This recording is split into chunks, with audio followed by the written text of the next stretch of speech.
Hello world! Welcome back to the Midday Talk Show with your lovely host, Jonathan Bobathan.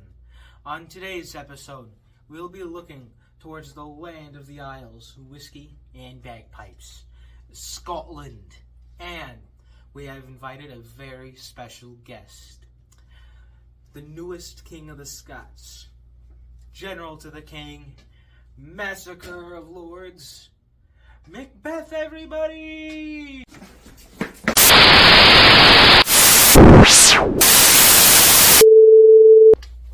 Hello, Mr. Macbeth. Welcome to the Midday Talk Show. Would you like to tell us something about yourself to start us off here? I was Lord of Gannis, a cousin of the king, and a husband to my wife, Lady Macbeth, whom I adore. Now, I've heard about your military service with the Scots, but would you like to tell us a little bit more about that from you? My standing was that of a captain, while in the rebellion of Cawdor. I stood with the king, Duncan, participated in the battle of MacDowd, and another against King of Norway. The army could not have done any better if it weren't for me leading them into the fray. Now, I heard you referencing Duncan, your cousin in the military. Is there anyone else you served with, maybe formed some camaraderie with during your time? I served with the noble friend, Banco, the Thane of Lochinvar. Without him and the letters from my wife, I led the king's army through the conflict. So, Mr. Macbeth, earlier in this interview, you talked about your leadership and how you led the army. You called yourself noble. Given your actions during this campaign and your statements, how would you describe yourself otherwise as a person? As I hailed the position of a lord and general, I felt myself bask in the light of glory of my fellow man and ambitious, noble and a leader. I gained satisfaction from the ordeals and the battles, but there wasn't more I longed for through my travels. And how did all of that change when you met those old, ugly hags, the witches? I was initially doubtful, only realizing the truth in the prophecies when I became Thane of Cawdor. I still held to my ambition and leadership, but I sought victory on a different type of battlefield. I sought the victory of power. And do you still call yourself noble and ambitious after killing your own cousin in his sleep? Duncan, my cousin was unfit to rule. Destiny has called me to lead, and he was simply in the way. A needed sacrifice. Now, earlier, you completely dismissed my question about possibly talking to the dead and doing all that. But I would like to welcome you to the new guest, the General to Duncan, the Thane of Lochinvar, Banquo! Be gone, Emperor!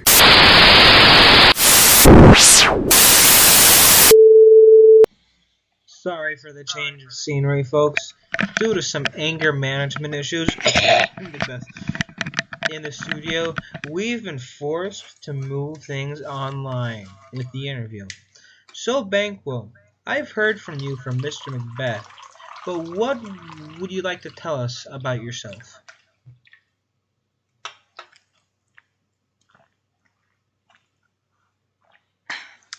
Hi, hello, you can hear me, right? Jonathan Bobathan? Yeah. Yeah, so, Macbeth. Good old Macbeth. I served in the Scottish military with him. While I was not related to him, I felt myself. Okay, yeah, no, we've heard all about that. I feel like you're just repeating things said earlier. But as a person, how would you describe yourself? Oh, I would describe myself as a humble, admirable, and loyal person. Really loyal to me, always myself. I'm actually, of course not. He was like my brother. He was my friend. I would never do that. Because I had the brain, I had the moral integrity, which my friend Macbeth clearly does not have. Actually loyal to my allies, unlike Macbeth over there who stabbed me. Like, yes, I do have ambition. Yes, I do have greed, but not to the extent where. Okay, Macbeth. Some people might call you ambitious. Others might call you greedy. A scumbag, even. Do you feel like there's any truth to that? Despite the nagging of my wife, I had I a had a drive. drive. Unlike Unlike others, others, I I had had the drive the to drive not to not only only lead lead others others into into combat, combat, but to but to do do so when trying to accomplish my goal. a goal, Such such as as to be king. from the From the outlook outlook of of other people, and and from other people's ambition and and greed. greed. Ambition Ambition and and greed greed can look like the same thing. I I only only listen listened to my own desires and and tried tried to realize them. Well said, Mr. Macbeth. That might be true, but where did that unbridled ambition lead you? Banquo, you have already mentioned this, but what part did Macbeth's ambition contribute to the slaughter of innocents, such as Macduff's son? He was thrown over a balcony. You, Banquo yourself, Duncan, and the rest of Macduff's family. How do you feel about that? As I said earlier, I suspected that Macbeth was prepared for conflict after the king's death. Yes. I assume that Macbeth has some hand in it. I fear that what Macbeth's ambition is desire, is greed. I know in the long term this is what would happen to him. And as a result, mankind, when mankind has ambitions, he wants to kill the competition. So that's what he did. He killed me and he removed the competition so that he could be king for so long. And that, my friends, that's greed. Trying to be king, selfishness. He killed not only me, he killed innocent people, and on top of it all, the cherry on top, he killed King Duncan, just to become king. And look what happened in the end. What goes around comes around. And look at all of that effort just to be king, and he gets slain in the end. That's my response, Jonathan. Case closed. Thy would have conspired against me and brought me to my knees as the witches foretold. Oh, Macbeth. Did they tell you? Or was that your own demise? Don't switch it up now.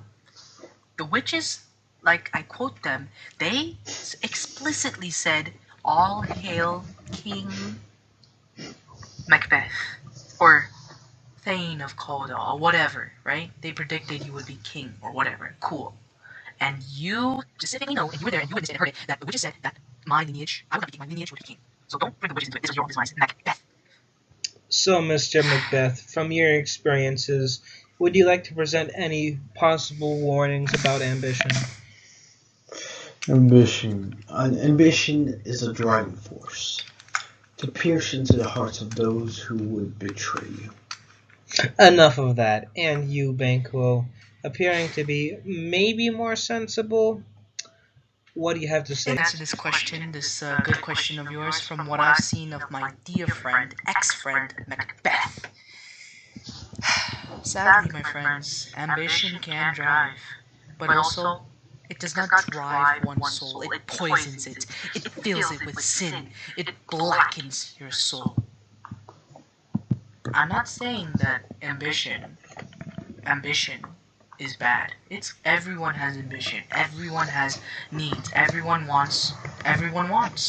However, if you try to seek and reap what you do not sow, then you shall pay for the consequences. Every choice has consequences. And Macbeth, he only sought for power and ambition the wrong way. And as a result, what happened? He killed some and he got killed.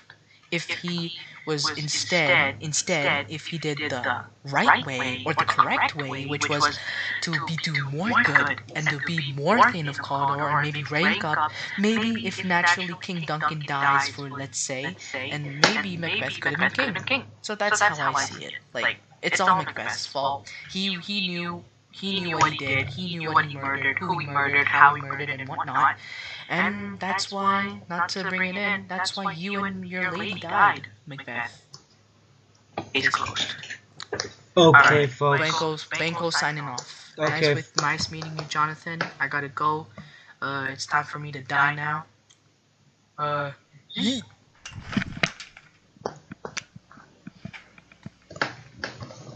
Okay, folks, on today's episode, we learned about the dangers and mishaps of ambition and peer pressure. Macbeth showed us that ambition, used with malice, can lead a person to despair. Macbeth managed to destroy his life and that of those around him. Even his trusted friend Banquo was not spared. Not even that kid who was thrown off of the balcony into a raging fire was spared. This taught us that ambition can be a toxin that can bring destruction to all, but can also push people forward. This is the Midday Talk Show, and I'm your host, Jonathan Bobbican. Until next time.